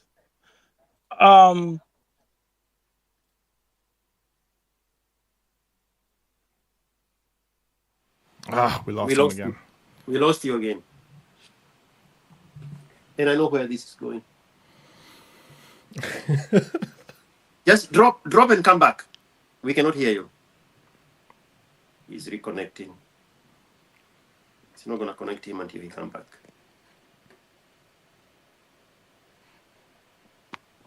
Yeah, there we go. So your mother was one of those people that were retrenched during the structural adjustment program of the Moi days. Yes. So after that, and your older brothers took care of you because they were older. yes. So it started with my older sister. My sister is the eldest.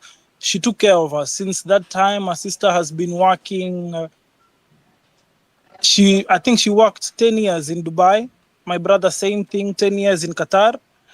And now it's my turn. It's my turn. So the thing is, if it wasn't, I feel indebted to them. Let me say. No. Because they did their part. No. That's the problem with the black tax. They were older, you are the youngest. You don't pay back upstream. You pay back downstream. You pay it forward.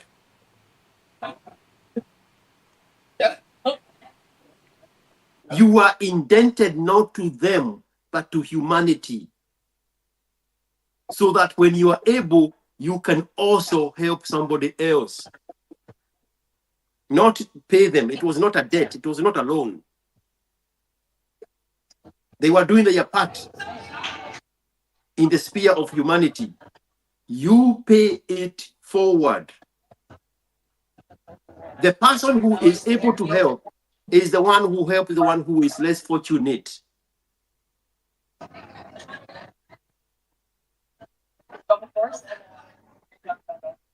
That generosity does not go upstream, it goes downstream. When you are able to help, you help somebody else in need, not this person who had it when you were a child. Why would they need you? Were they not doing it out of the generosity of their heart? Were they not doing it because you are siblings?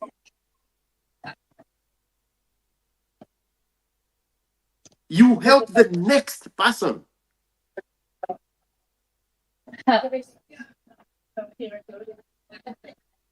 That is where the miscommunication happens with the black tax. You're supposed to pay it forward, not pay back to the people who helped you.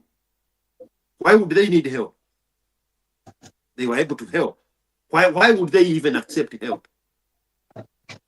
If I have helped a lot of people in my life. If any of them came back to repay me, it would be an insult to me.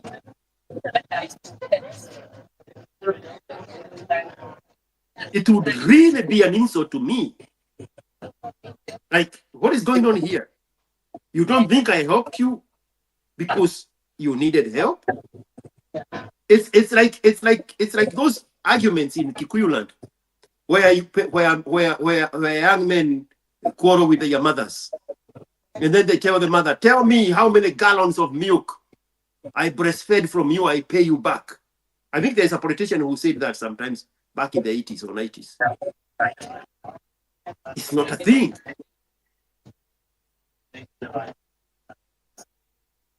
If you are raised well by your parents, then you create your family and you raise them well from the memories of your childhood, or you raise them better than you were raised because now you know the way. But you don't pay back gallons of milk back to your mother. That's not why she was breastfeeding you.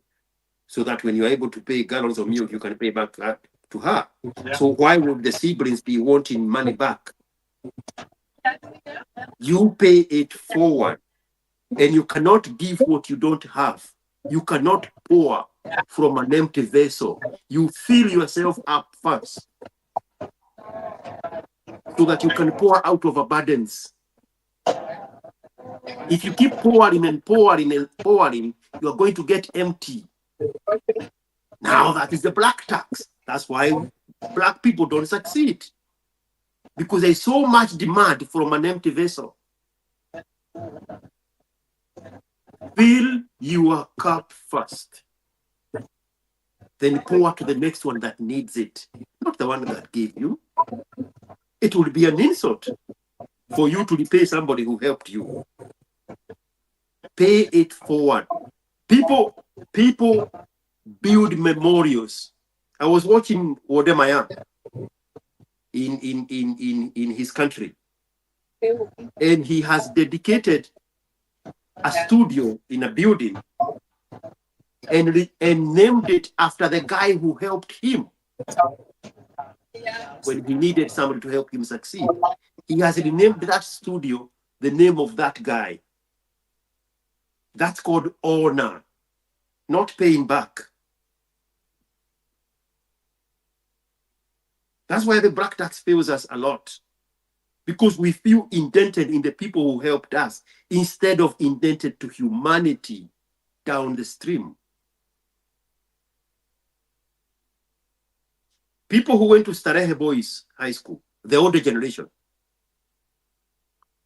the Peter Kenneth group and the James Orengo group,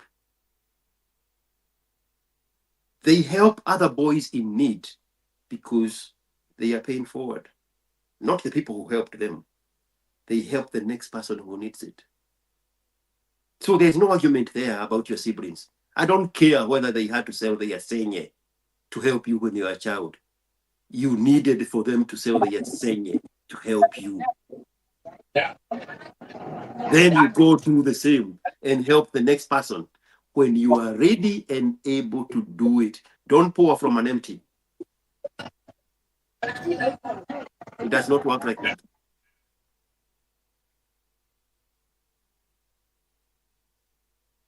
What else did you want to talk about? Yeah, I think you've cleared that pretty well. To be honest, you've cleared that pretty well. Yeah. So what is this issue of racism that you flew all the way to Netherlands to call the natives racists? They were doing just fine before you showed up. They didn't know they were racist. They didn't know they were racist until you showed up. I wasn't even that type of person before I came here. I wasn't even the type of person to say like, it's hard and these people are like this. And then just slowly it just crept up on me. It just crept up on me. And now I'm like, these guys and this. Yeah, I don't get it. But are you saying that because of what you've seen on social media? Because I understand social media can be very influential. You can look at some content and negative news travels very fast. So you can look at some negative content and feel like, oh, maybe this might happen to me. Is it because of that, or you have actually encountered incidences where you have been like cast aside, or you haven't been given the opportunities? I mean, are there opportunities that you cannot access that other people can access, is basically what I'm asking. So the reason why I switched from the warehouse to delivery was exactly because of that. Like, I witnessed it firsthand. Like, okay, it doesn't really have to be racism. It could be just like this person was an asshole, you know. Um, One time I was at the warehouse and we were doing work, and this woman came to me and she told me like, okay, you're not supposed to do this and that. I was like, yeah, bet, sure, okay. uh, as I was continuing work, another guy came, and this guy is from the same country as her. They're both Polish. So the guy did the same thing. So when he did the same thing, I was like, but this girl just told me I'm not supposed to do that. So I went up to her. I was like, okay, just to clarify, this guy is doing what I did, and you didn't correct her. And she was like, no, he's not. I'm like you can see that's what I was doing, and this is exactly what he's doing. So like, why don't you tell this guy?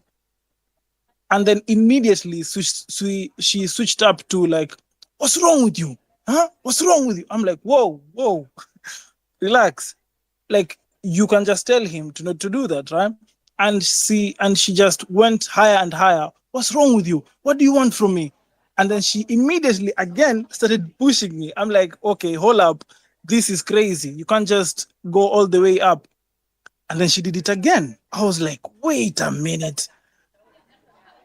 And then she tried to do it the third time. When she tried to do it the third time, I became angry. I threw the first punch. And then some guys came to me and were like, whoa, no, you can't do that. I was like, yeah, sure, okay, fine. But at that time, I was so enraged, I didn't care. So after that, I stayed there for like a week, and they were like, yeah, we are sorry. We can't really continue with you. Why? Because you've been taking sick leave. I'm like, I haven't taken any sick leaves. Like they gave you a fake, Yeah, excuse to fire you. but Okay, but yeah, you already knew like I already why knew. they had fired you. Okay, Exactly. don't you feel like you've already So answered the question in what you've already just? But sorry, IQ, I think you yes, wanna add something there though. So tell me, Asim, Polish people are very racist. Is it true? I haven't Natural. experienced anything like that, man. Personally, I have not experienced anything like that. I've In interacted the with. in the context that they feel that they should have the first opportunities to immigration jobs. And there is a history. There is a history behind it. When the UK refused to join, what was that this thing called? Brexit? Brexit, yeah. They wanted to do the whole yeah, leaving the EU thing. The biggest losers were the Polish from that equation. I don't know if you follow that story. I believe so, yeah. And because of that, they felt like now the rest of Europe is ours.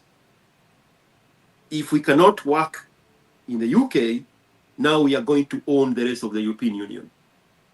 We are the next best thing. It's like, and I don't want to give the example with the niggers and Africans in America. Let's go with the Hispanic whites. They consider themselves better than the Mexicans, Central and South Americans. Right. They feel like they are better humans simply because they are third, fourth, fifth generation Hispanics in America. And the Polish have that attitude that they get the first take at this immigrant pool of opportunities. And so they are the leaders of siasa za kazi. They want to edge everybody else so that they can be in control. Right. I think, Asim, you must work in the corporate scene, right? Yeah, I Yeah. work a proper white collar job, so I'm not really interfacing with a lot of people. The people I interface with are extremely technical people, and probably to get to that level, they have to go through a lot of, I guess you can say, interviewing and skill set checks before you can actually reach the level where I'm at currently at the moment. So I don't see. It's weird because the people that I interact with are mostly British. Obviously, I've seen. I can say Romanian, not Romanian.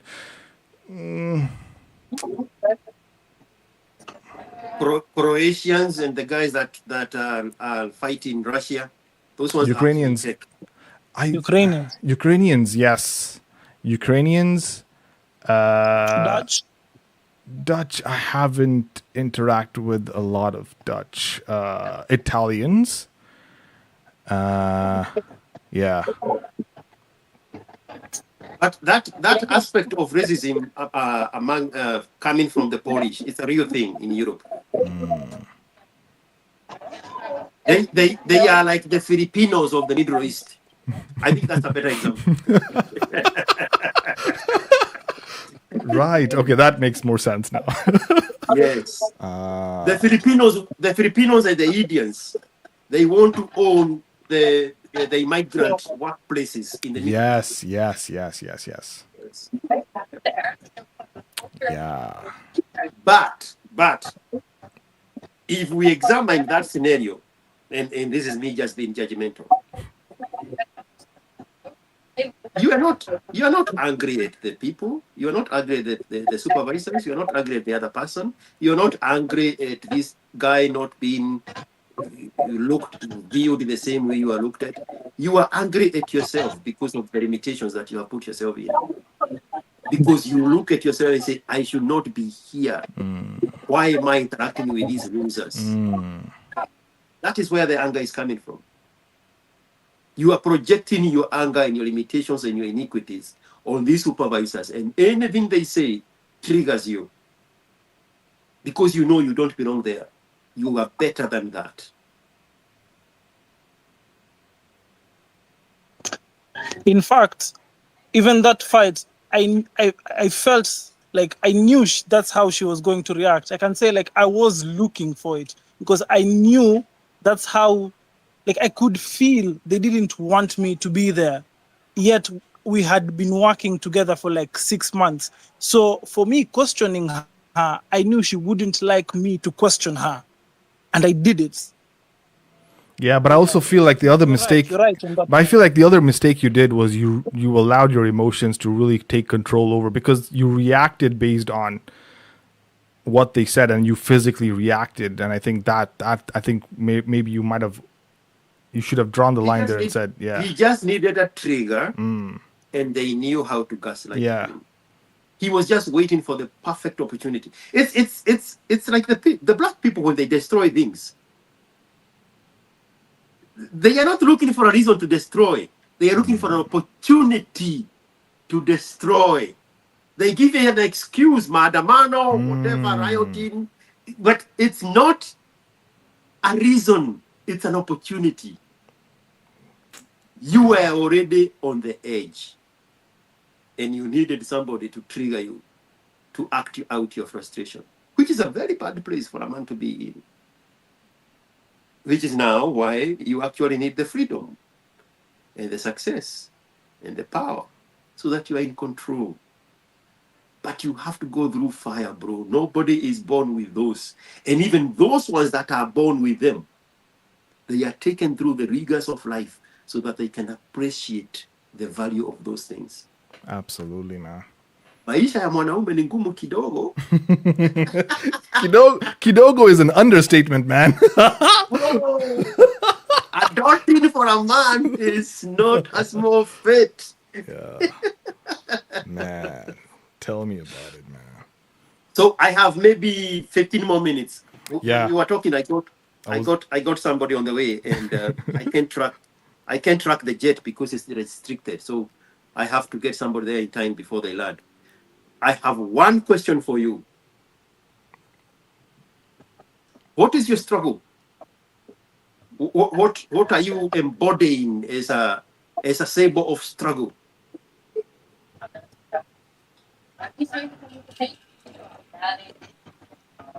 I wish we get a good connection because I really want to have this conversation. Yeah. Nobody else will ever dare have this conversation with you. I know. That's why I wanted to reach home first, but it's okay. I guess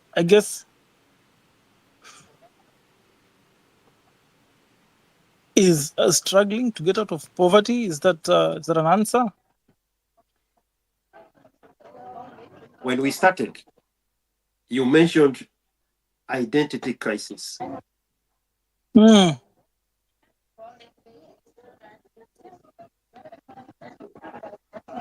What are you struggling with your identity? The position I'm in right now has left me quite vulnerable. What you said before about I had an easier life when I was just doing nothing. That's how it feels exactly. Another thing, I'm struggling with I can say three things. I can say self-identity, anger management, and like ever since I came to Europe, right?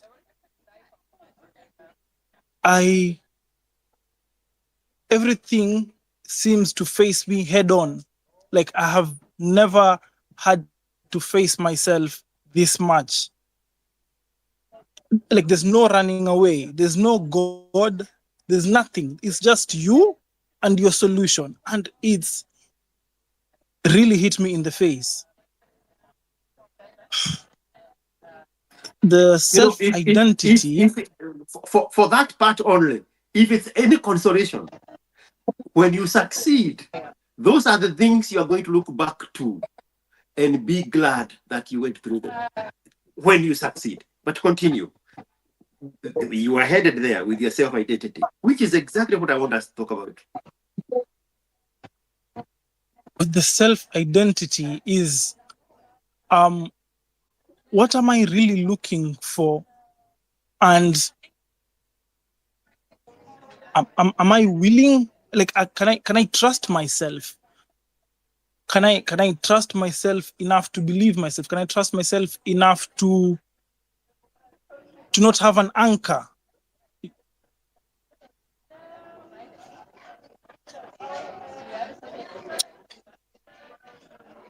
Do you go ahead, finish that thought process? Another thing that comes up to my mind is my father. Because I was hearing the conversation that you had previously with the two guests, and one of the things that you asked them is, in the position that you are, at the age that you are, have you been able to accomplish what your parents did?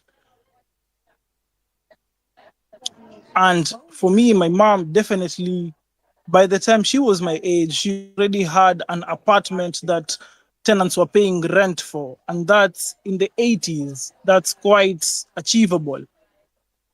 With my dad, I don't really know much. We met in 2023. After that 1 year that I stayed home, we met at end of 2022. Sorry, at the end of 2022. That's when we met. And in trying to talk to him, trying to be close to him, I realized that I am just like him. So when it comes to self-identity, I haven't really figured out. Yeah. I was going to ask you, do you have tattoos? No, not tattoos. Do you know why people wear tattoos? No, I don't know. Asim, why do people wear tattoos? That's a very great question. I have never really asked that question. My understanding would be to, I guess, commemorate or to try and, maybe they've gone through a struggle or something, and so they've put a mark on their skin to remind them of the struggle that they've gone through, or some enormous event in their life happened, and that's why they want to imprint that on their skin so that they can be reminded of that event or something. That's how I understand what a tattoo is. So they carry their traumas on their bodies. Daniel Mungai says, yeah, trauma and memories. Oh, Somebody saying that in the comment section. yeah. Daniel Mungai just comment right now. So they identify themselves with the trauma. So when you say you're struggling with self-identity, and I'm not even going to touch about your father. That's a struggle you're going to deal with by yourself. I asked you now in this segment, what are you struggling with? Why are you struggling with your identity? What is your struggle? Now, one moment before you answer. You just had Asim say people wear tattoos so that they can carry the memories of the traumas.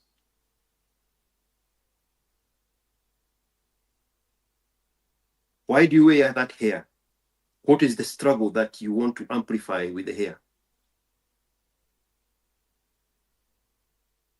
Probably identifying with what's his name? Dedan Kimathi. Probably, I don't know, man. You see. You see.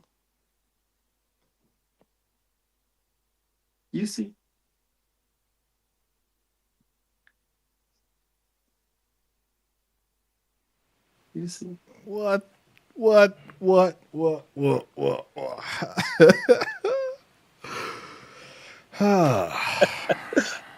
Fascinating.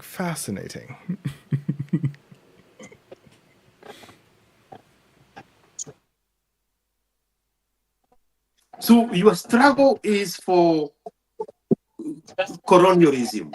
You are fighting colonialism, just like Dedan Kimathi. And now you are surprised that everywhere you turn, you see institutional racism in the country of people who look like the colonizers of Dedan Kimathi. You are looking for it. You want to identify with it. You knock on the door and say, I am here, anti-colonial embodiment of Dedan Kimathi. If you don't give me driver license when I don't qualify for it, you are racist. But you don't qualify for it. If you don't give me an injection so that I can learn the language quicker than naturally possible, you are racist. But you're not putting in effort to learn the Dutch. But you are carrying the identity of a freedom fighter, of a struggle you are not familiar with. You are 27 years old.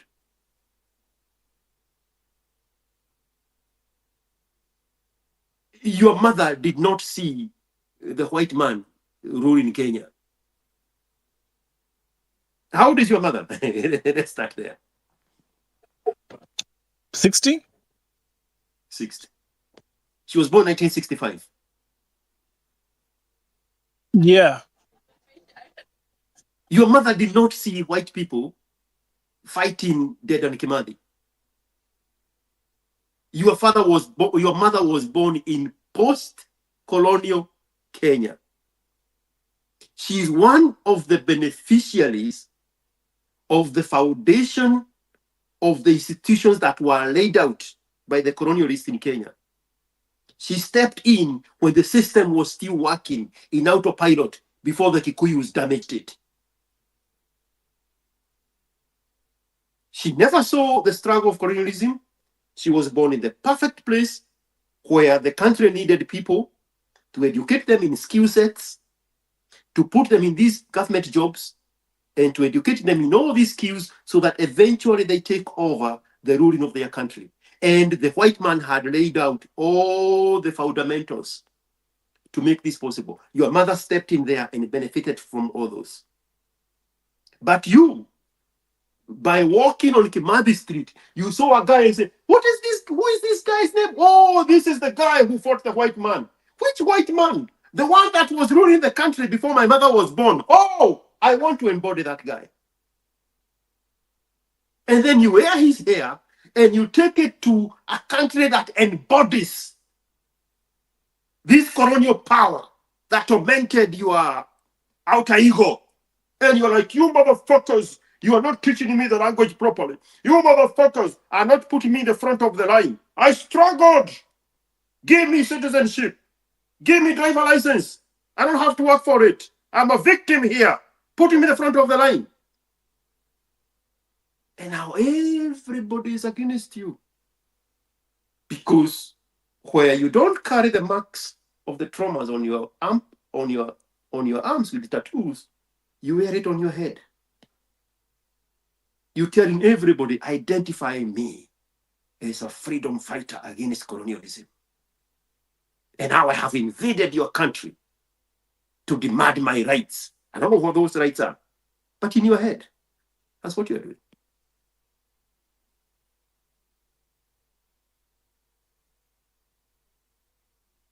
In an alternative world, where we would be just clean-cut guy, presenting yourself as this new immigrant, without any connotations of the struggles of imaginary colonialism, people might, at the very least, not perceive you by the way you look and give you an opportunity to perceive you by the content of your character. But you deny them that, you deny yourself that. And you say, identify me here. I'm the walking, talking statue of Dedan Kimathi. You don't know who he is, but I'm here on his behalf. And I'm going to fight you in your home front. Dunia gani hiyo bwana? That's why I was asking you, what is your struggle? What is this self-identity crisis that you have? Because you have embodied some figures that should not exist in your life. I can embody Spider-Man. Do you think I'm going to jump over city buildings at the thread of the web of my powers? No. I'm going to fall flat.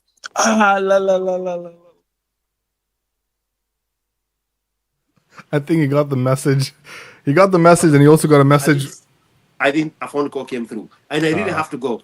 I don't have the tail number of this flight, so I have to get it arranged before they land. No worries, man. It has been an absolute pleasure, man. Thank you so much for your time. How do you like that curveball? Dude, you really threw a curveball here, but this was great, man. Dude, this was amazing. Good stuff. It's coming back.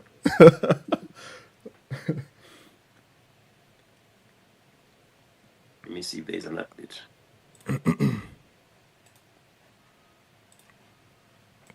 Damn it! I'll have to change the thumbnail for the stream, man.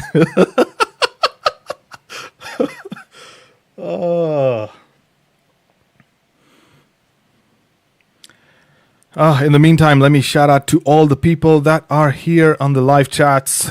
Ray, I see you. Daniel Mungai, Junguna, I see you. And as usual, Robert SFDC. Thank you so much for the live chats and anyone else who's watching, man. Really do appreciate it, guys. Man, so just love it. I don't think that guy is going to come back. So let me also take this opportunity real quick to give my own shout out. Yes. To my own members. Let's go. Everybody that was a member last year rejoined as a member. Every one of them. Nice. So it's a big list. So it's the Honorable Sheikh Gitongu, Kibuiku, Rashid Mohammed, Kennedy A, Louis Joroge, T. James, Samuel Mutune, Tony Silver, Big Bugs Diori, Sharif, Mustafa Sharif, Daniel Mungai Juguna, he Silicon F1, Hassan K, Ian Aswani, Samuel Degwa, Peter Mwangi, V. Mitch, Olivia Pop is on the partner level. That's the highest level. Jose Derry, Daniel Oyer, Dennis Mulwa, Malik 2313 just rejoined 9 days ago. Njenga Njeru, Fidel Owen, John Zanor is on the Fred level. Java Wiz, One Me, Clifford Otindo, Joseph Dichu, Nelson Gichuki. Man, I had a very solid conversation with the Nelson guy. He'll come up on the spaces sometimes. Nice. Robert SF. DC. My private channel, Mark Nganga Gadhombe joined on the Fled's level.